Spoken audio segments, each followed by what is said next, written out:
Pictou Centre. 01.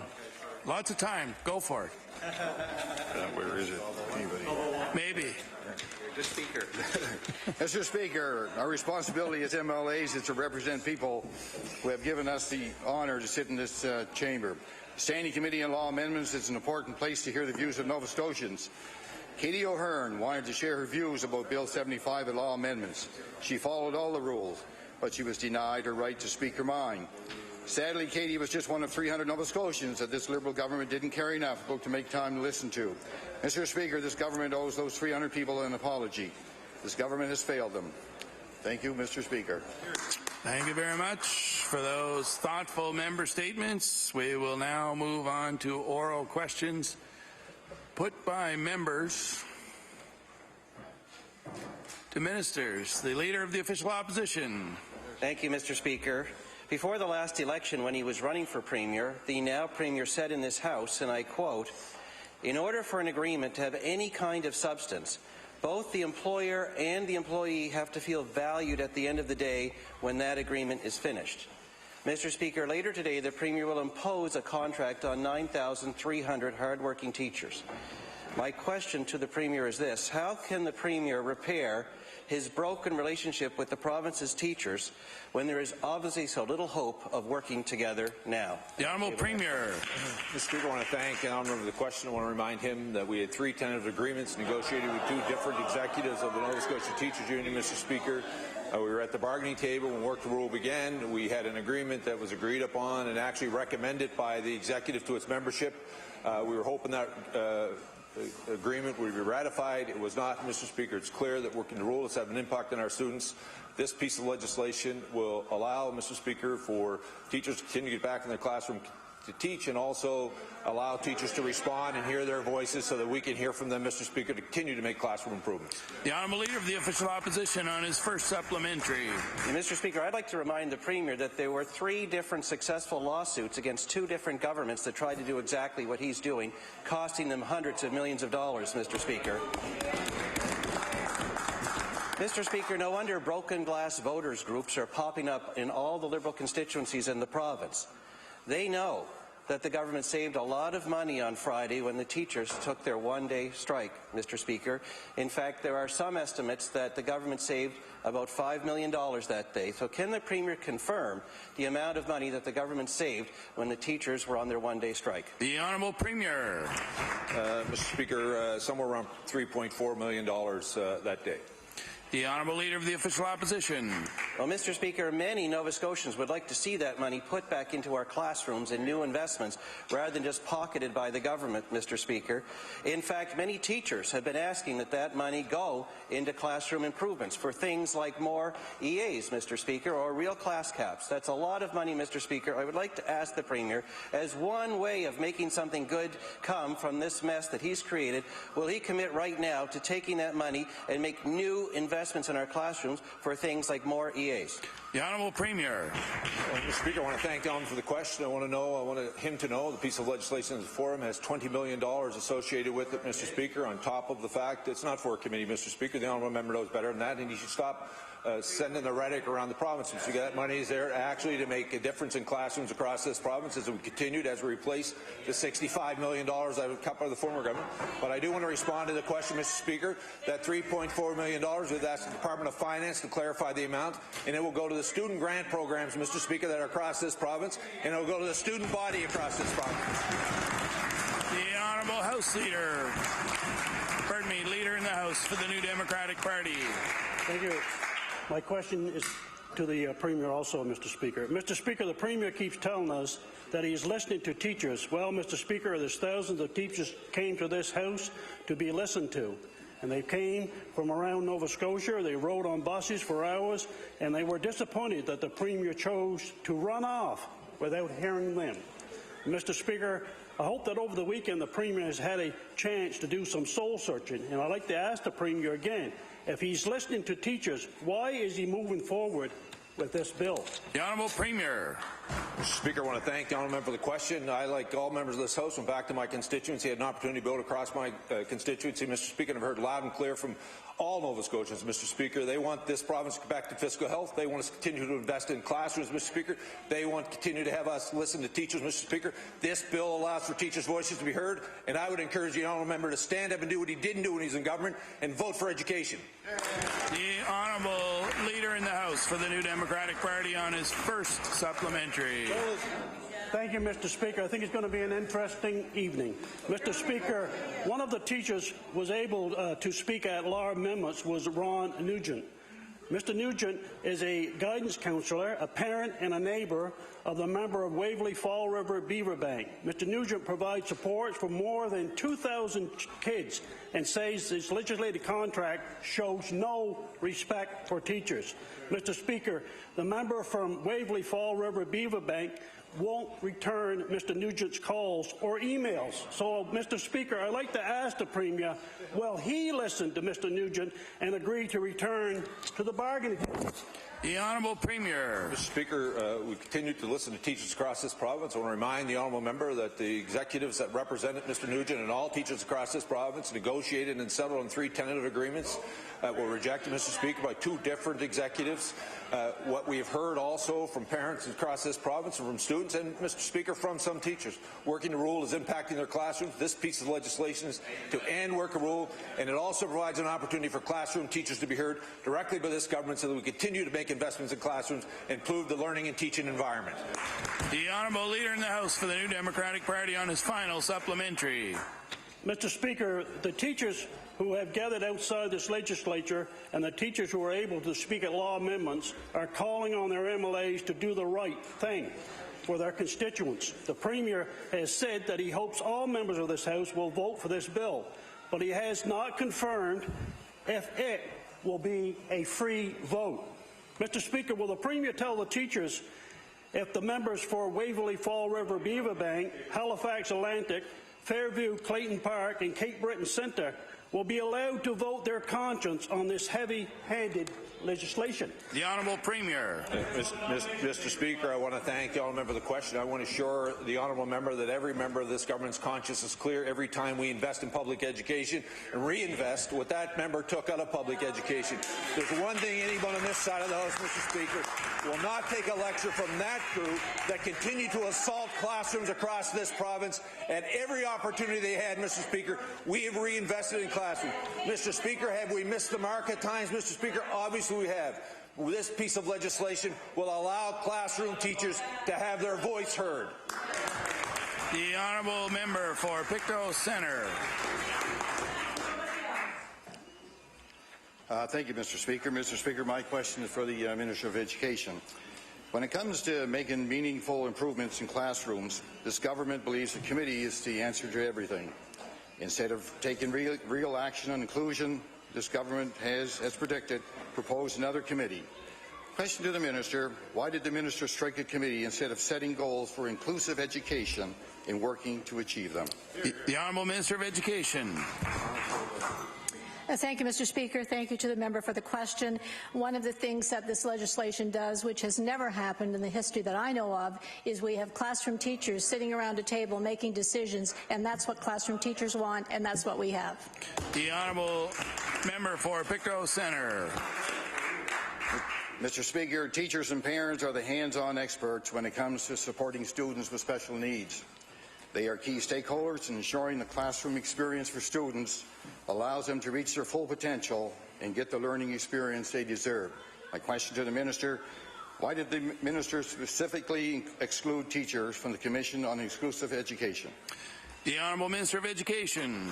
Thank you, Mr. Speaker.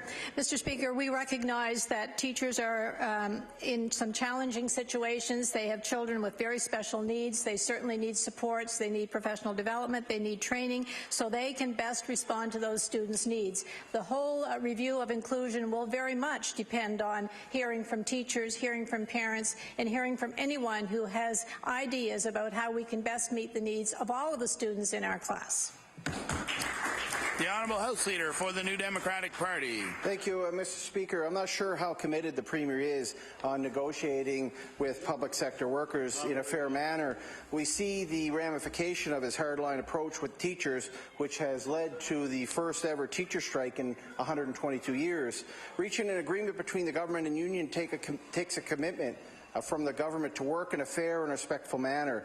It also takes a willingness to genuinely want a settlement with both sides which both sides have negotiated. So I'd like to ask the Premier, does this government want ratified agreements with our public sector unions, or just impose settlements through the heavy hammer of legislation? The Honourable Premier. Mr. Speaker, we have negotiated 3 different agreements with 2 different executives in Nova Scotia Teachers Union, Mr. Speaker, at the bargaining table. Each time, Mr. Speaker, we moved from our position, put more funding on the table, gave up more authority on how that funding would be spent, Mr. Speaker, each and every time. And he's absolutely right. You have to have willing partners to make those agreements. The Honourable House Leader for the New Democratic Party. So last week, Mr. Speaker, the Premier stated that he is looking for labour agreements that satisfy workers and the taxpayers. I can't help but question that, Mr. Speaker, given that this government is running on a 3-year dry streak when it comes to labour negotiations. 313 contracts with public sector workers have expired on this government's watch, and they're refusing to learn from their failures and change the way to negotiate, Mr. Speaker. So I'd like to ask the Premier, how can this government satisfy taxpayers when it has failed to do its job on 313 occasions? The Honourable Premier. Speaker, I want to thank the Honourable Member for the questions. You know, we have 10 agreements that have been ratified. We're continuing to work with our partners at the bargaining table. We look forward to continuing those conversations to find agreements, Mr. Speaker, that work for them and work for the government. The Honourable Leader of the Official Opposition. Mr. Speaker, by his reckless actions, the Premier has committed the taxpayers of Nova Scotia to years of legal challenges and millions of dollars in legal costs. There have been 3 successful lawsuits launched against 2 different governments, all of which resulted in multi-million-dollar settlements. Mr. Speaker, I'd like to ask the Premier, will he be setting aside a provision in the upcoming budget to cover the inevitable legal challenge? The Honourable Premier. Mr. Speaker, I want to thank the Honourable Member for the question. Mr. Speaker, I want to tell the Honourable Member we had 3 different agreements, 2 different executives of Nova Scotia Teachers Union. Each and every time we went to the table, we moved, Mr. Speaker, we changed the agreement, providing more support. We put more money on the table, gave up more, Mr. Speaker, each and every time. I think even the lawyer representing the Teachers Union said, Mr. Speaker, this piece of legislation will stand the test. The Honourable Leader of the Official Opposition. Mr. Speaker, there have been 3 different Liberal governments that got sued successfully in 2 different provinces that tried to do the same thing that this government is about to do to the teachers of Nova Scotia. It is reckless and irresponsible to expose the taxpayers of Nova Scotia to millions of dollars of legal costs, Mr. Speaker, solely because the Premier could not get done through negotiation what every other Premier in our province's history has done. The teachers have been very clear. They're suing. Whether we win or lose, at the end of the day, we have millions of dollars of costs ahead. Mr. Speaker, so I'd like to ask the Premier, how much is he setting aside in the upcoming budget to cover the legal costs? The Honourable Premier. Mr. Speaker, again, I want to thank the Honourable Member for the question. Mr. Speaker, he would know all of those situations he's referring to are very different than this one. He would also know that we've had 3 different tentative agreements with 2 different executives of Nova Scotia Teaching. At the bargaining table, Mr. Speaker, this is about ending work to rule, Mr. Speaker. We need this contract. It's about giving teachers their voice. This contract, this piece of legislation allows classroom teachers to come directly to be heard, Mr. Speaker, so that we can continue to invest in classrooms across this province. And, Mr. Speaker, the Teachers Union will determine what they do into the future, Mr. Speaker. Our government is going to continue to be focused on making sure we improve classrooms. The Honourable Leader of the Official Opposition. Mr. Speaker, no one is going to be happier than the lawyers of this province as they're about to find millions of dollars flowing their way. Excuse me, Mr. Speaker. In British Columbia, the government set aside in their budget $100 million to cover the legal costs. They ended up having a payout of $300 million. That's the road that this Premier is condemning our taxpayers to go down, Mr. Speaker, and yet he won't say if he's setting aside anything in the budget, Mr. Speaker, for where we're inevitably going to go now. So I'd like to ask the Premier, Mr. Speaker, who is being more reckless with taxpayers' money, the Premier of British Columbia or the Premier of Nova Scotia? The Honourable Premier.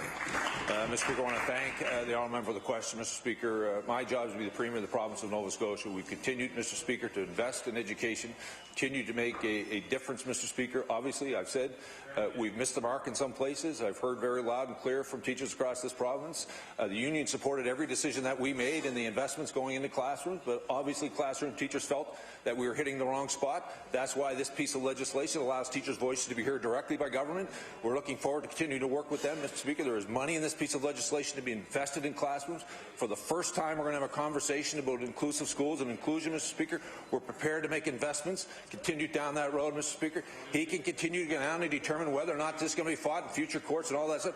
We're going to stay focused on classroom and kids. The Honourable Leader of the Official Opposition. Mr. Speaker, it is going to be challenged in the courts. That's already clear. And win or lose, it's going to cost millions, Mr. Speaker. And I want to remind the Premier that in 3 different successful lawsuits, 2 governments lost and had to pay out millions, Mr. Speaker, in settlements. Millions, Mr. Speaker. That's the road we are now condemned to go on because this Premier could not do what every other Premier in our history has done, and that's work out his differences with teachers without legislating. So, Mr. Speaker, I would like to ask the Premier a pretty basic question. Wouldn't it have been better to put that money in the classrooms in the first place instead of send it off to lawyers? The Honourable Premier. Mr. Speaker, I would agree with the honourable member. There's one thing this Premier is not going to do that my predecessors did, is spend money that I do not have. Yes. The Honourable Member for Chester St. Margaret's. Mr. Speaker, last week at Law Amendments, a number of teachers invited government members to visit their classrooms and witness the challenges they face firsthand. Challenges like dealing with students with behavioral difficulties. Challenges like finding the time to mark and create lesson plans that meet the needs of all their students while juggling family life. After all, many teachers are parents as well. My question is to the Premier. Will he accept these invitations himself? I repeat, himself, and try to gain a better understanding of teachers' views before passing this bill? The Honourable Premier. Mr. Speaker, I want to thank the honourable member for the question. Also, the honourable member would know I've been in schools across this province over the last 3 years. She would also know, Mr. Speaker, that we reinvested the $65 million they cut out of classrooms. It was one place that I wanted to make an investment to continue to make a difference, to try to improve the outcomes for students and improve the teaching environment for teachers. We're going to continue to go down that road. This piece of legislation that I hope she will vote for will actually allow classroom teachers' voices to be heard here. We'll continue to make those investments as we work with them. The Honourable Member for Chester St. Margaret's. Mr. Speaker, it's time the Premier turned off that channel because he knows it is not factual at all. And he does. He can't even present that to this House on table it or the money that he's invested, supposedly. So with 3 tentative agreements rejected and our first teachers strike under our belt, one thing is clear. This government did not get enough quality time with teachers either. They were never consulted. Nova Scotians are concerned that this failure to consult will force more public sector workers to seek job action. 313 labour agreements with public sector unions have expired under this government, and none has been successfully renegotiated. My question to the Premier is, will he take the time to adequately consult public sector workers before resorting to legislating more contracts in the future? The Honourable Premier. Speaker, if the honourable member would allow me, I'd like to read a quote into the record, Mr. Speaker. This is a quote that came from the former president of the Nova Scotia Teachers Union, Alexis Allen, in June 2012. The last 2 years under the NDP government have been devastating for public education, Mr. Speaker. We have seen the education budget cut by $65 million and the loss of over 700 teachers. If you feel as if you are doing more with less, you are. And you will continue to do so unless the Dexter government reinvested $65 million. End of quote, Mr. Speaker. One thing is certain, Mr. Speaker. She can accuse us, Mr. Speaker, of misleading Nova Scotians. Now she's accusing the president of the Teachers Union of misleading Nova Scotians, Mr. Speaker. And the fact of the matter is that Dexter government didn't reinvest. This Liberal government reinvested in public education.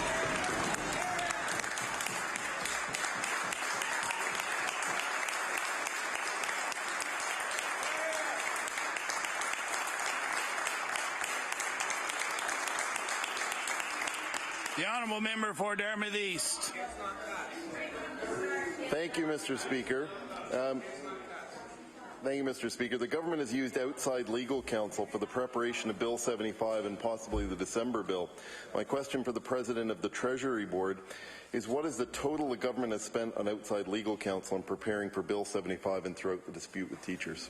The Honourable Minister of Education. Thank you, Mr. Premier, or Mr. Speaker. I do not have those numbers, and when we have all of our total bills, I'm sure that'll become available through estimates. The Honourable, excuse me, and the Honourable Member for Dartmouth East. Mr. Speaker, I think you might have got a promotion. Mr. Speaker, one element of the bill written by outside counsel is to create another committee. Yet the recommendations that were labelled urgent in the past couple of committees and panels, including one commissioned by this minister, have yet to be implemented. What confidence can Nova Scotians have that any of the recommendations from the newest committees will be implemented, since the old ones weren't implemented? The Honourable Minister of Education. Thank you, Mr. Speaker. As I said earlier, one of the things that we have made sure that we have on this particular committee are classroom teachers, and we have also identified for that committee some of the priorities which we heard in law amendments which came from teachers, things like data collection, things like Power School. Those are things that will definitely have to be addressed by the committee, and that's what we heard from teachers in law amendments. That's what we've heard from teachers on the street. Those are the priorities for teachers, and we will respond to those. The Honourable Member for Pictou West. Thank you very much, Mr. Speaker. Last week, we witnessed an extraordinary example of people taking charge of their democratic rights. Hundreds upon hundreds of Nova Scotians signed up to have their voice heard at Law Amendments Committee. However, once it became clear that too many people came to disagree with the back-to-work legislation, the Liberals shut the committee down as fast as possible, leaving hundreds of people without their chance to speak, many of my own constituents, Mr. Speaker. So my question is, will the Premier please stand in his place and apologize to those hundreds of Nova Scotians who called in and were denied their opportunity to speak at the committee? The Honourable Premier. I want to thank the Honourable Member for the question. You know, there was a lot of amendments on Wednesday night, all day Thursday. We also provided an opportunity for her party to join us to set up another parallel meeting that's going on, so more Nova Scotians continue to be heard. She chose, Mr. Speaker, not to support that, not to allow her constituents' voice to be heard. I want to reassure her we're listening to Nova Scotians. This piece of legislation will allow teachers to come directly in, speak directly to government, so we make the investments in public education. The Honourable Member for Pictou West. Thank you very much, Mr. Speaker. The Premier is basically deflecting responsibility, and that's insult to injury to the people that were denied. You know, the Liberals presented every action that we took to try, and they prevented to get more people to present at law and amendments, and it negates the whole process of law and amendments, what they did. However, we know that they abruptly left the table at 8 p.m., leaving a witness sitting at the table. Now we are at risk of turning Nova Scotians away from any further involvement in their government, Mr. Speaker. So will the Premier please promise to Nova Scotians that they will never again be shut out of their own house and the proper democratic process? The Honourable Premier. Thank you, Mr. Speaker. Again, I want to thank the Honourable Member for the question. I want to remind her she voted against a decision in this House that would have allowed more people, Mr. Speaker, would have allowed more people to have their voices heard. She's chosen to make, Mr. Speaker, she's chosen to make that decision. Order, please. The Honourable Premier. Speaker, I'm not sure the Honourable Member who asked the question could hear my answer because of the members in front of her that are screaming across the floor. Mr. Speaker, I want to tell her what I said, Mr. Speaker, is that there was a piece before this floor that she could have voted for that would have allowed more Nova Scotians' voice to be heard. She chose not to. She chose to support her leader, Mr. Speaker, and deny their voices to be heard. The Honourable Member for Northside Westmount. Thank you, Mr. Speaker. My question is the Minister of Education. The contract the Premier is imposing on teachers is expected to save the government about $40 million over earlier contract offers. That's money that can be used to support teachers and make classrooms more productive for students. And it's money the government was willing to spend on an earlier contract offer. So my question to the Minister, will the Minister commit tonight to spending that $40 million on more educational assistance and other supports in the classroom? The Honourable Minister of Education. Thank you, Mr. Speaker. The legislation that will be that is introduced and that will be passed certainly identifies $20 million, 10 for each of the next 2 years. That's the beginning. That's for the teachers to look at how they can best use that to make sure that their concerns in the classroom are met. And we have also said to them that when this money has been spent, if there are additional needs, we as a department put forward our budget every year, and we try to respond to teachers' needs through that budget. The honourable member for Northside Westmount. Mr. Speaker, the tactic used by this government with teachers have poisoned relationships. Teachers no longer trust this government, and with good reason. Committing to using this $40 million in savings will be much needed olive branch in a very tense situation. Why won't the minister set aside the government's need to win and do the right thing for students and teachers? The Honourable Minister of Education. Thank you, Mr. Speaker. We are doing the right thing for students and teachers. The Honourable Member for Truro, Bible Hill, Millbrook, Salmon River.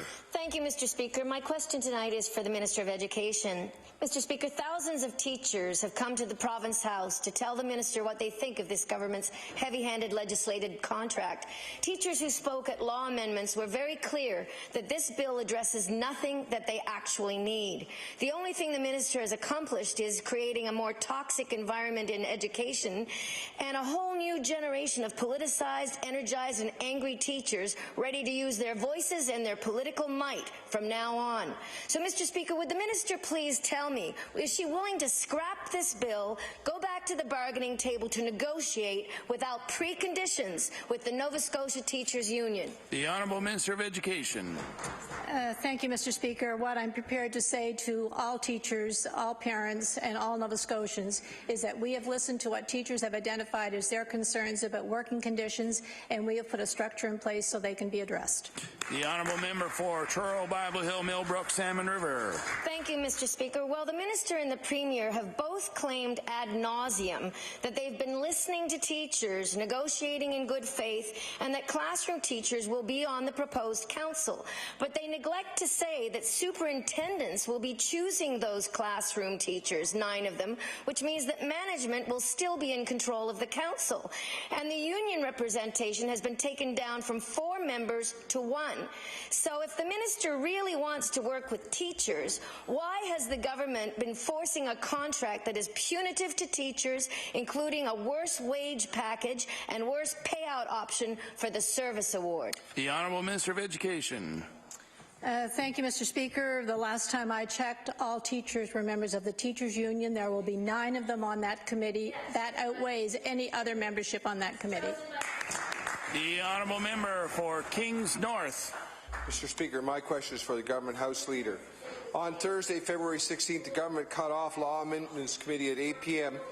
in mid-presentation of one presenter, when more than 300 Nova Scotians still wanted to present. My question for the Minister is, why was the Law Amendments Committee on Bill 75 cut short when it has been the practice of this House to hear every presenter at Law Amendments Committee? The Honourable Government House Leader. Mr. Speaker, it was clear Nova Scotians told us they want to see an end to work to rule because of the disruption that it was causing in the classrooms. At the same time, Mr. Speaker, we had a strike action that was taking place on Friday. We had the possibility on Thursday that there would be strike action the following week as well, was as something the union reserved, which they didn't exercise. We tried in this House to do a first. I have a parallel committee that could have heard from more Nova Scotians.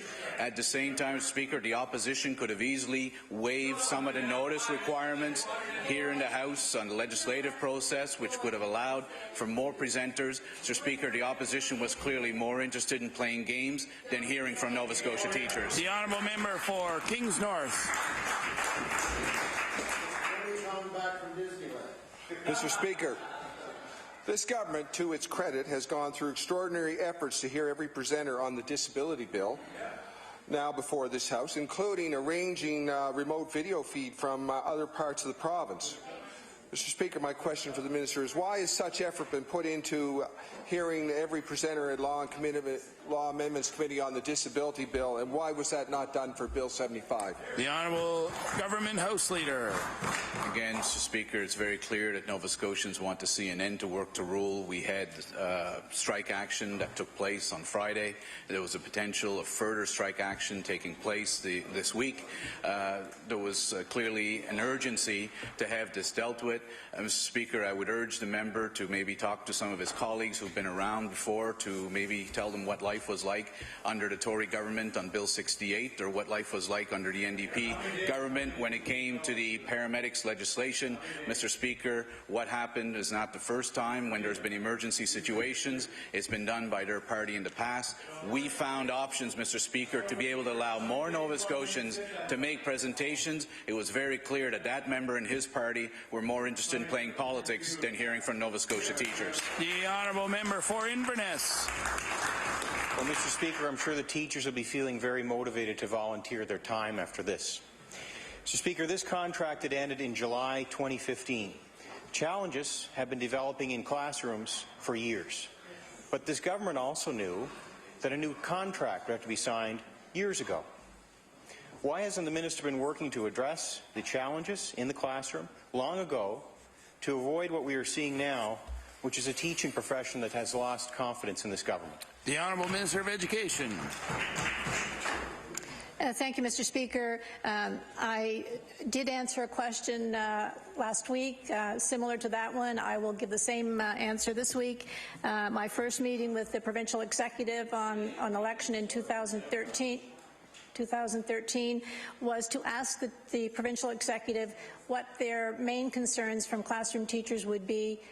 One of them was size of classes, and the other was the breadth of the curriculum. Both of those have been addressed. We've capped the class sizes from primary to 6 and moving on into 7 through middle and junior and senior high school.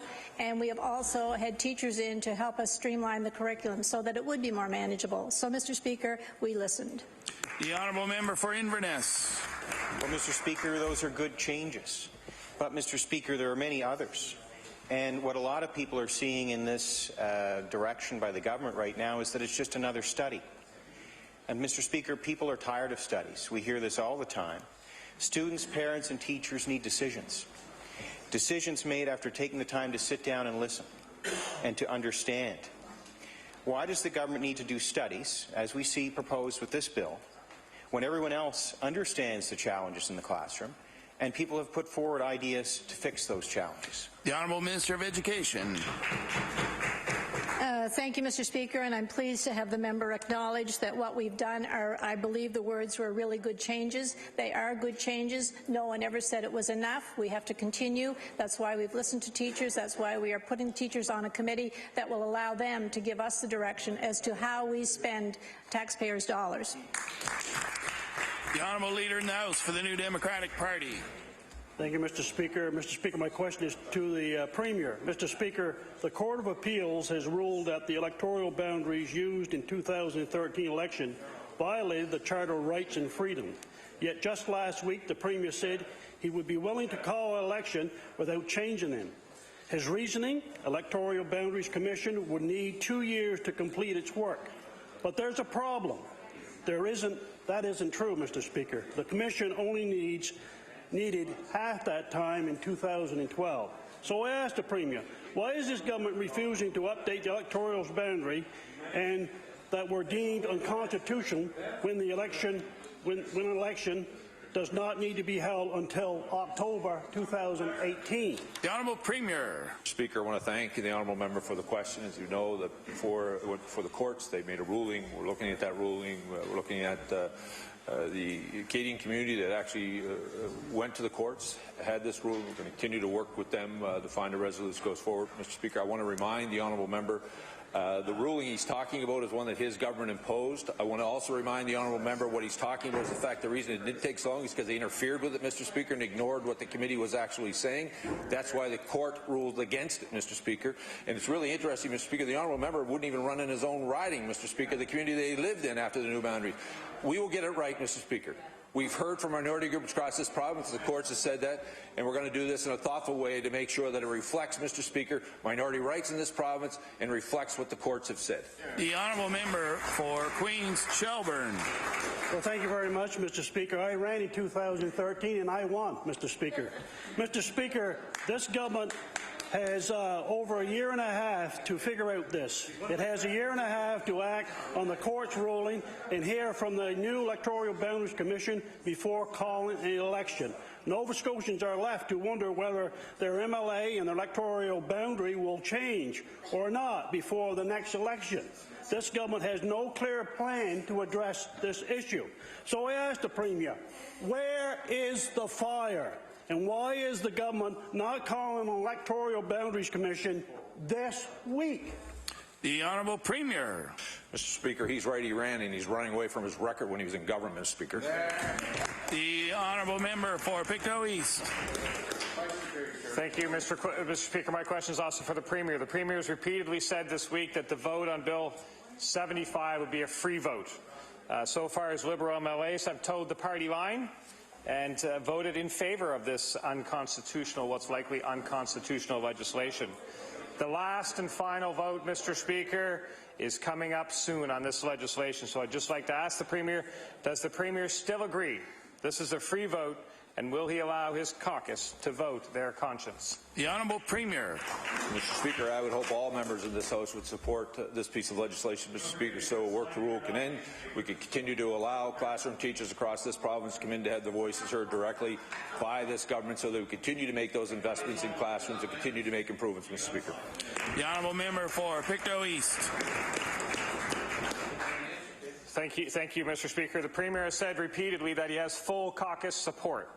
Every Liberal MLA supports his bill and supports the direction of this government. The people will remember that, Mr. Speaker, at election time. And we're just hours away from the last vote on Bill 75. It's the last chance for Liberal MLAs to do the right thing and vote against this bill. If a caucus member votes against this bill, will they see any sort of punishment, penalty, or sanction from the Premier for voting their conscience, including maybe not even signing their nomination papers? The Honourable Premier. Mr. Speaker, it surprises to me how mean-spirited that honourable member can be when he stood in this House talking about this piece of legislation, talking about, Mr. Speaker, people with disabilities being in classrooms and why they're the problem, Mr. Speaker. This piece of legislation, Mr. Speaker, reflects, Mr. Speaker, this piece of legislation reflects what our members have been hearing across this province, Mr. Speaker. This gives teachers an opportunity to have their voices heard. Why would the honourable member be afraid, Mr. Speaker, to allow our government to hear directly from teachers? There's one thing that was clear, Mr. Speaker, when it came to negotiations, Mr. Speaker. Order, please. Order, please. Order, please. Order, please. The Honourable Premier. Speaker, one thing was clear, Mr. Speaker, after 3 tentative agreements, 2 different executives of the Nova Scotia Teachers Union. Mr. Speaker, teachers never felt they were represented by government or by their union leadership. This gives them an opportunity to have direct input to the changes that will impact their classroom. The Honourable Member for Inverness. Mr. Speaker, a question for the Minister of Fisheries. Mr. Speaker, there's a marine protected areas. There's one in New Brunswick, Mr. Speaker. It's 7.5 kilometres squared. But, Mr. Speaker, it's home of the province is home to the federal Minister of Fisheries. And we have one here, Mr. Speaker. DFO has expressed an area of interest that is over 8,000 kilometres square, and with a possible plan to create a marine protected area here in Nova Scotia off the western coast of Cape Breton Island. Mr. Speaker, fishermen and fisherwomen do not know what this will mean for their industry. Can the Minister provide an update on what the provincial government is doing to get to the bottom of this? The Honourable Minister of Fisheries. Thank you very much for the question. Actually, the Minister of Energy is the lead on this file. The Honourable Minister of Energy. Thank you, Mr. Speaker. We as well share concerns with what has been proposed by the federal government. We've made very clear that Nova Scotia is prepared to play its part. We have indicated concern with some of the proposed areas. In fact, a number of the proposals have changed, but certainly what the member raises regarding the Gulf region is of concern to us as well, both from the fishery perspective, also from the potential for any oil and gas exploration that might have potential in that area as well.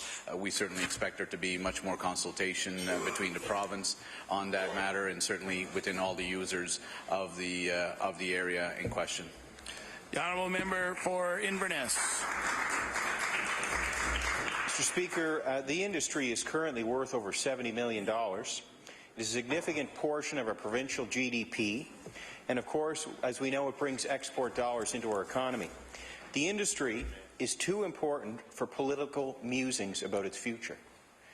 Mr. Speaker, will our provincial government make a statement on behalf of our fishers that it will not accept changes by the federal government that affect their livelihoods? The Honourable Minister of Energy. Again, Mr. Speaker, I indicated to the member in my first response that we share the concerns that are being expressed. We have expressed those to the federal government as part of the ongoing negotiations which are taking place. Nova Scotia already has Georges Bank, which is protected, the Gully area, which is protected as well. St. Anne's Bank has been nominated for protection. We're certainly prepared to do our part, but at the same time, we want to make sure that there are no areas that are being proposed that could have any detrimental effect to future and current growth of our economy in those areas. The honourable member for Dartmouth South. Thank you, Mr. Speaker. My question is for the Minister of Justice. This government has put forth a couple of reasons why imposing a contract on teachers will survive a legal challenge. However, analyzing those reasons, I'm concerned about the government's confidence. First, the government is arguing that this current situation is different from what took place in BC because of the time it spent so-called negotiating with the NSTU. However, Mr. Speaker, these negotiations were clearly hampered by the threat of Bill 148. So I'm asking the minister, is she not concerned that negotiations with the NSTU lacked good faith due to the threat of Bill 148, which in and of itself may be unconstitutional? The Honourable Minister of Justice. No, Mr. Speaker, I certainly appreciate the question, and it was asked last week, and I think the first day that we were here overnight, I actually the next day spoke again to our legal services staff to get a further explanation of the bill, and I was assured that they are very different in nature, and that the nature of the loss in British Columbia was that there was evidence that they had not consulted effectively, and it's very different from this particular case. The honourable member for Dartmouth South. Thank you, Mr. Speaker. I wish I could share in the minister's optimism in this regard, but Mr. Speaker, when asked last week here in this House, the minister also said she believed the situation was different here in Nova Scotia than in BC because nothing was being taken away from teachers as a result of this imposed contract. However, this impending contract clearly limits job action related to work to rule, and it eliminates the long service award for new teachers. So I asked the minister, can she explain why she believes there is nothing being taken away from teachers as a result of this impending contract? The Honourable Minister of Justice. Thank you very much, Mr. Speaker. And again, I appreciate the opportunity to talk about this a little bit more. Certainly in the briefing that I had, it was made very clear that what I had said was true as well, but that the actual ruling was made on the basis of facts, and that what it was about was whether or not there had been good faith and effective and extensive enough bargaining in British Columbia. Every case, as the honourable member knows, every case is different, has its own merits, and is looked at individually. The BC case was found not to have met that criteria. It also involved removing something from a contract, whereas in our case nothing is being removed from a contract. Freezing is different than removing. Thank you. The Honourable House Leader for the Official Opposition. Thank you very much, Mr. Speaker. You know, just 5 days ago, the Minister of Health during question period said that consultations with seniors would be a robust part of the Seniors Primary Care Plan going forward. Yet today, on a province-wide holiday, the minister announced that these consultations would be put off indefinitely. So my question to the minister is why is the minister ignoring voices of seniors? The Honourable Minister of Health. Thank you very much, Mr. Speaker. What I can tell the honourable member is that there will be full consultations. There will be a survey of not only every senior in the province, but everybody 55 years of age who want to help in discerning the next senior pharmacare program in the province, and that certainly will take place. The Honourable House Leader for the Official Opposition. All right, so Mr. Speaker, today he announces that there will be the consultations will be held off indefinitely, which means who knows when he's going to actually be able to have those consultations. So seniors, of course, are questioning it. They don't trust their government because of the mean-spiritedness of their changes last year and their backtrack on that. So my question to the minister is, will the minister fulfill his original commitment, not to hold it off indefinitely, but to actually meet with seniors and hold consultations on this Seniors Primary Care program like he promised a year ago? The Honourable Minister of Health. Thank you very much, Mr. Speaker. We can obviously work in parallel here as we explore an Atlantic senior pharmacare program, as well as make sure that our next senior pharmacare program looks at the next 10 years, not the next couple of years, and making sure that we get that right is important. Meanwhile, for 17, 18, 18, 19, there will be no change for seniors. The only that's right. The opposition don't like the change because we help 40,000 more Nova Scotians. The Honourable Member for Halifax Needham. Mr. Speaker, my question is for the Minister of Immigration. Last week at Law Amendments, we heard from several teachers who have welcomed Syrian refugee children into their schools. One of these teachers was Madonna Sampson, who currently has 6 Syrians in her grade 2-3 class.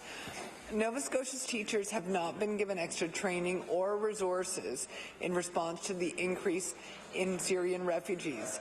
Somehow, Ms. Sampson's lesson plans are supposed to help these students adjust to their life in Canada, on top of trying to help several children who are falling behind or who are struggling with behavioral issues. So I asked the minister, how can Nova Scotia claim it welcomes Syrian refugees when it does not provide any resources to support them in our under-resourced public schools? The Honourable Minister of Immigration. Thank you very much, Mr. Speaker, and thank you to my colleague for that important question. It gives me an opportunity to once again thank all Nova Scotians for the overwhelming response that we have received for welcoming our newcomers. Also, with respect to schools, I can tell you personally, I've visited a number of schools throughout the province, not simply Halifax, elementary, junior high, some high schools as well. I also have met with many teachers and many ESA teachers, English as a second language teachers, and I deeply want to thank them all for all the efforts that they are making to help all of our students. I'll wait for you. The Honourable Member for Halifax Needham. Mr. Speaker, they are making incredible efforts, as our teachers make in our schools every day, year in, year out, and yet there were 50 new students who arrived at one school in my district last year, and there were no additional resources, and that's for a school where everybody was already making extraordinary efforts. So I asked the Minister of Immigration, who attended Law Amendments alongside me last week, will she work with the Minister of Education to increase funding for more translators and EAL resources? The Honourable Minister of Immigration. Thank you very much, Mr. Speaker. I would like to tell my colleague and all Nova Scotians that we have been working extremely hard with the Department of Education. We've also been working with, extremely hard with a number of the departments within governments. We've also been working with the settlement service providers in this province that have been offering wonderful services as well for the students, and they have been coming into the schools as well. I know the YMCA, the Y Reach throughout the entire province have been helping the teachers, and we have hired through the Department of Education, because funding has funding has flowed from the Nova Scotia Office of Immigration to the classes, and we have hired extra supports, and we will certainly look at that again. The honourable member for Sydney River Myra Lewisburg. Well, thank you very much, Mr. Speaker. Mr. Speaker, my question to you is to the Minister of Health. Well, Mr. Speaker, last summer, this government went through great fanfare to announce a collaborative care centre for the people of Sydney. At that time, there was a meeting held in Sydney with over 1,000 people. Those people were concerned about the fact that they didn't have enough doctors. This government said time and time again that the answer was a collaborative care centre, and they made this great announcement it was going to happen, and so far it's been cancelled 3 times. So my question to the minister is, you know, when is this government going to live up to its responsibility of making sure that there's a doctor for every Nova Scotian, as they promised in their last election campaign, and as they continue to promise time and time again? The Honourable Minister of Health. Thank you very much, Mr. Speaker, and certainly appreciate at this hour in the morning the vigorous presentation of that question by my honourable colleague. And I certainly, you know, we all know that recruitment for this particular year has gone especially well. We're in the process now of adding 22 more nurse practitioners and family practice nurses, and we know several of those are going to the Sydney area, and we discovered that getting doctors at that point in the year was indeed extremely difficult, but I can assure the honourable member that he's going to see the benefits of an outstanding recruitment year. Order, please. Time allotted for oral questions put by members to ministers has expired. The honourable member for Cumberland South, the Leader of the Official Opposition. Mr. Speaker, during question period today, the Premier said that the member for Pictou West voted against a government motion to split law amendments. Well, Mr. Speaker, as you know, that is not correct. No such motion was properly put before this House. It does not exist, and therefore the Premier misspoke. Mr. Speaker, I would like you to order that remark be stricken from the record in light of the fact that the Premier has not been around much for this debate and probably didn't know what really happened.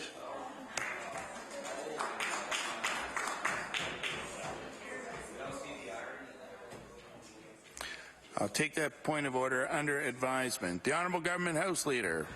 Thank you, Mr. Speaker. Mr. Speaker, you'll recall that on Friday during Committee of the Whole, the House Leader for the NDP caucus